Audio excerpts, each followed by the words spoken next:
This is an enchanting table in Minecraft, and this is a real-life enchanting table built from Lego parts. It has a book that can open and close, flip pages, and track the user. Wow. It also has an enchanting interface, with 3 enchantments available so long as the user pays enough lapis lazuli and has a high enough experience level. I'll show you all of this. First, I analyzed exactly how the enchanting table looks and functions in Minecraft so I could replicate it in real life. It enables a player to enchant items in exchange for lapis lazuli and experience levels. Besides enchanting items, the table has a book that spins around slowly, but when the user comes near, it opens the book, flips pages, and follows the user's movements. And it looks like this on the outside, so that's what I went for. Since the book is so iconic, that's the first thing I built. I used Lego hinge bricks for the book cover so it can open and close. Cool, it actually feels like a book snapping shut. I built 2 pages to look like old parchment. Everything in this build will mimic Minecraft, so even the pages needed to have the blocky, pixelated look that is so recognizable. Once the pages were built, I attached them to the cover. Lastly, I made one more page that would eventually be able to move. It used some tan Technic parts that are kind of rare, but it was worth buying them so the colors were right. The back of the book has a bunch of connection points that I used to connect this spine. I set that aside for now and started working on an enchanting interface. Here's what I came up with. On the left, you can see there are spots to place items, lapis, and an ID card that will have the user's experience level stored on it. On the right, there are 3 options for enchantments costing up to 3 experience levels and 3 lapis. These buttons will allow the user to preview or purchase an enchantment. A tap and hold will cause the machine to speak the enchantment preview, while a quick tap will purchase the enchantment. I added this color sensor array underneath the interface. 1, so that a quick tap and hold motion can be detected, and 2, so that the user will immediately know which enchantments they qualify for based on the colors of the lights. Then I started working on how to detect items, quantity of lapis, and the user's experience level. An RFID sensor reads these RFID cards and RFID stickers, which go on 3x3 round Lego tiles and then have an item sticker placed on top like this. After a little programming, this was the result. Steve's experience level card currently at level 40.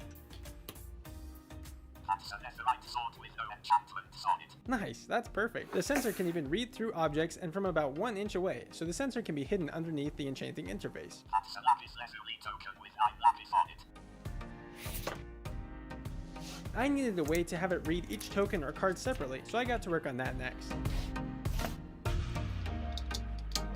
This simple mechanism is a great way to move an object in a controlled circular path.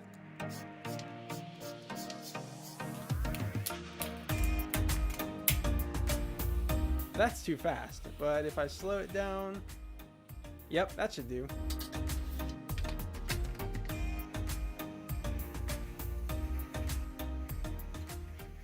After that was finished, I went back to making the book functional. The book will rotate until a user arrives, so it has to be able to spin without getting wires wrapped around itself. There are a few ways to solve that, but I picked the solution of connecting both the EV3 controller and all the motors to the same spinning platform.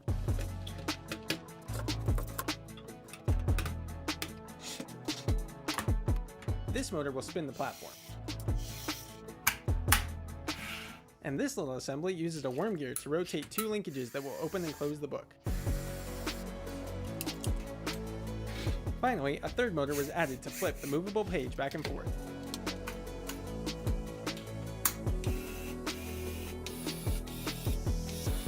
This book is supposed to track the user, remember? So I purchased a camera that the EV3 controller can communicate with and got that connected too. This was getting heavy, so I built a roller bearing using curved gear racks and a bunch of 1x1 round tiles. I didn't come up with this bearing design, but I've seen it done a few times in the larger Lego community.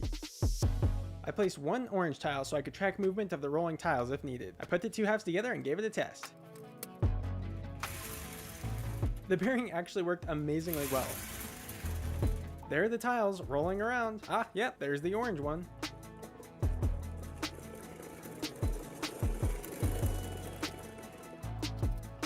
I added some pieces to make sure the 2 halves didn't come apart.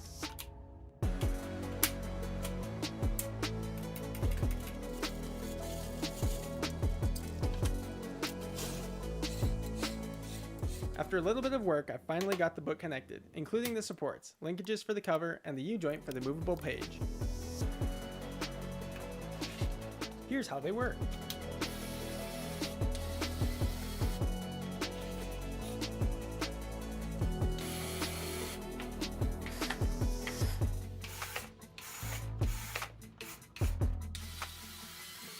The enchanting interface and the book were ready, so I just needed to connect everything on the base plate and get the enchanting table's walls built. Speaking of the walls, I got to work on those, using some really fun and unique LEGO colors, like medium lavender, dark purple, dark red, medium azure, dark turquoise, light aqua, and more.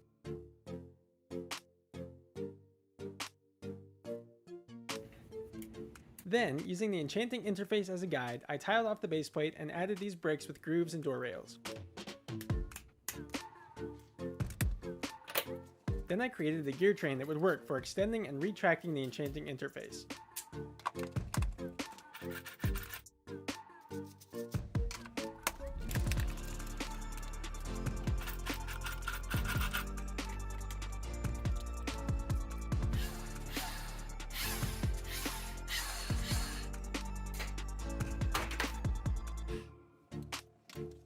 The left side worked, but the right side hit the motor too early. Moving the gear train back one stud fixed that though.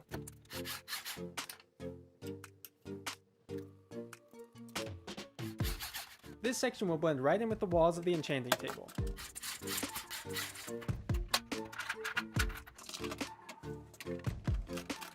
I put the interface on and gave it a test, connecting at least a couple wires to make sure they wouldn't get pinched. The test went great. So now, here was the puzzling thing. Enchanted items in Minecraft have a purple gleam to them. How would I replicate that using Lego bricks? Here's what I decided. I purchased some transparent purple stickers that I figured a robot could place on the tokens. Then again, it was hard enough for me to peel a sticker and place it, but I was up for a challenge.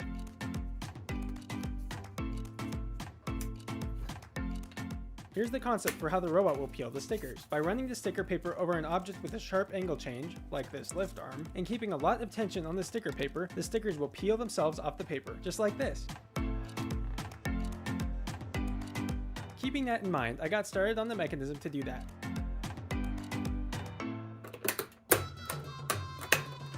Then I moved to creating my own LEGO compatible spools. These wheel hubs and 4 pulley wheels made for the perfect sticker spools. I needed one for the sticker paper that hadn't been used, and one to take up the excess paper. I connected them both on some axles and then worked on getting them added to the main assembly.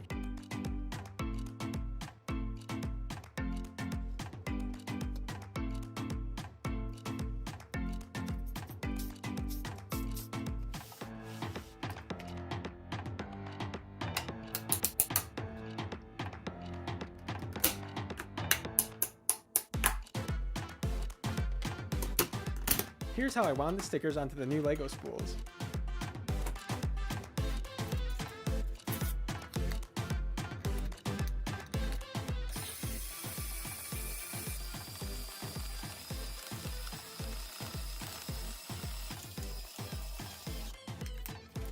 I wouldn't be needing that anymore.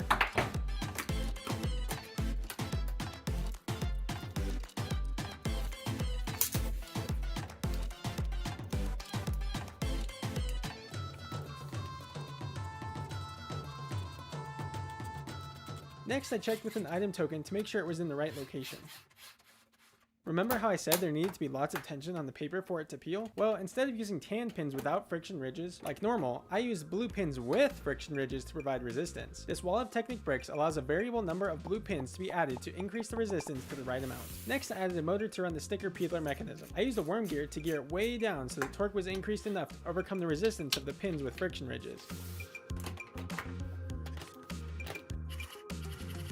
Then I gave it a test. The first test didn't work out so well because the resistance was too small, but adding a few more high friction pins would end up fixing that issue.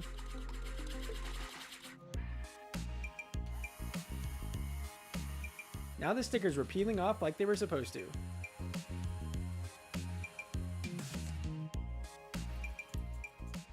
Then it was time to add a way from the machine to place the peeled sticker on the item token. It turned out to be pretty simple. I just added a motor that would swivel a rubber bumper to press the sticker onto the token.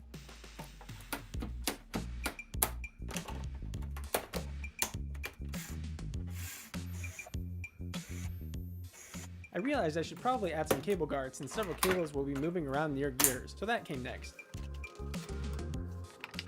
Everything was almost complete, but I definitely needed a way to store all the lapis that users spent on enchantments. So I built a lapis throne and put a machine lapis on it. The RFID sensor will take the lapis stored on the user's token and transfer it to the machine lapis token instead. That way the owners of the enchanting table can revel in all the lapis they get from users. Yeah.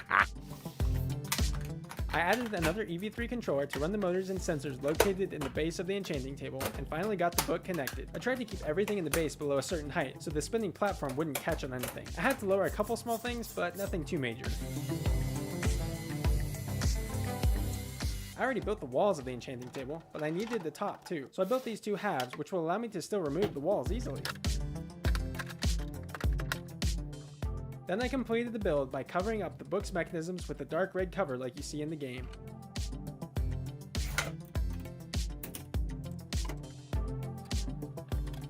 Here's how it all looked when I was done. Of course, if we want to enchant at level 30, we're going to need 15 bookshelves. I used the standard design for most LEGO Minecraft sets.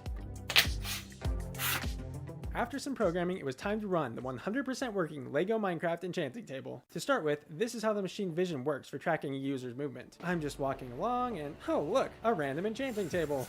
When the machine's camera sees me, the book will open and start tracking me.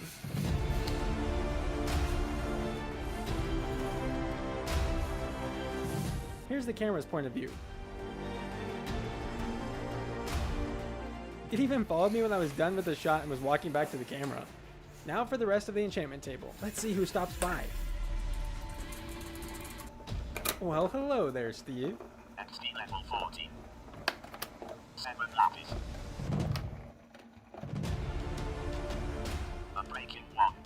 Fortune 1. XD level 17 required. Silk touch. XD level 30 required. Ah, you bought Unbreaking 1, eh? Well, it's not the greatest, but we'll get to some better enchantments soon. The RFID sensor rewrites the RFID card and tag to decrease 1 XP level and 1 lapis. The enchantment process takes a bit, but are you ready to see how the robot did applying the enchantment sticker? Enchantment complete. XD level is now 30, and remaining lapis is 6. Full enchantment is Unbreaking 1, efficiency 1. Hey, the machine peeled and applied the sticker pretty well. After that user leaves, the book closes up and the enchantment interface returns to the table. While the drawer is closing, the RFID sensor rewrites the machine lapis token to add the lapis that the user paid. Okay, on to some better enchantments. Hopefully. Hey Zuri. XD level 39. 4 lapis. Going for a level 30 enchantment on a trident, I see. Channeling. Looks like Zuri wants a different level 30 enchantment. So what do we do in Minecraft?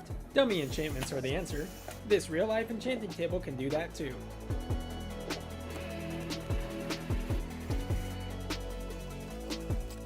Enchantment complete. XD level is now 38, and remaining lapis is 3. Full enchantment is fire aspect 1. Loyalty 3. It looks like that was the one Zuri was hoping for.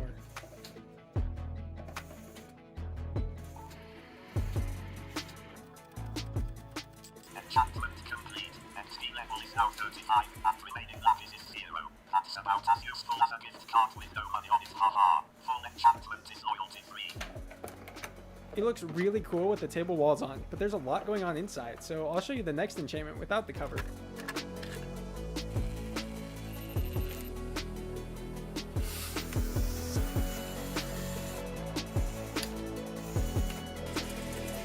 Remember, this is what's happening underneath the top of the enchanting interface with the RFID sensor detecting the user's card, amount of lapis, and item to enchant.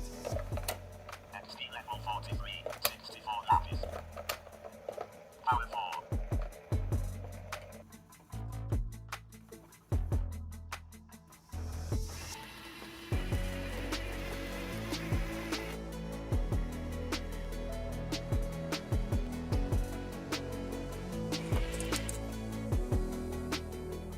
Enchantment complete. XD level is now 40, and remaining lapis is 61. Full enchantment is power 4 and breaking 3 flame. Wow, really? That's a pretty good enchantment.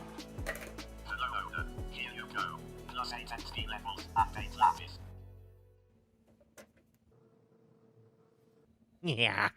If this video amazed you, please help me out by sharing it on your social media, and watch the working crafting table video too. Hit subscribe or leave me a comment and I'll get back to you ASAP. Thanks for watching.